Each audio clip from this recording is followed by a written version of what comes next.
হ্যাঁ, আমার মেয়ে আমাকে বলছিল যে বাবা, আমরা যে এরকম করে কাপড় পরি, ওই যে ওই মেয়েগুলো যে কাপড় পরে নাই, কি অ্যান্সার দিব আমি? তো বললাম যে আম্মু আসলে তাদের তাদের বাবা মা মনে হয় তাদেরকে এভাবে শিখায় নাই। আমরা যেমন তোমাদেরকে শিখাইছি, তাদের বাবা মা শিখায় নাই। ও মসজিদে যেতে খুব পছন্দ করে, তো মসজিদে যখনই যাই নিয়ে যান, আপনারাও নিয়ে যাবেন। আর আমাদের সমাজে তো মসজিদে নিয়ে গেলে ধমক দেয়, হ্যাঁ, ডিস্টার্ব হয়। আর টার্কির মতো জায়গায় দেখবেন, টার্কিতে মসজিদে ঢুকলে চকলেট দেয়, গিফট দেয়। নববীতেও, এখন নববী হারামেও ছেলে মেয়েরা দৌড়াদৌড়ি করে খেলে বেড়ায়, মানুষ নামাজ পড়ছে, কোনো সমস্যা নেই।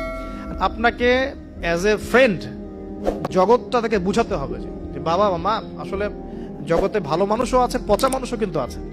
ভালো কাজ যেমন আমরা যেমন নামাজ পড়ি, আমরা যেমন এইগুলো ভালো কাজ করি, পচা কাজও মানুষ করে। মানুষ কিন্তু এই করে।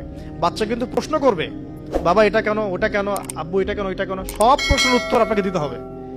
সব প্রশ্নের উত্তর দেওয়ার মতো আপনার ধৈর্য থাকতে হবে। কারণ আপনার ডিউটিটা কিন্তু বাইরে শেষ না, জব সেক্টরে ডিউটি শেষ না। বাসায় ঢুকবেন, ডিউটি শুরু হবে।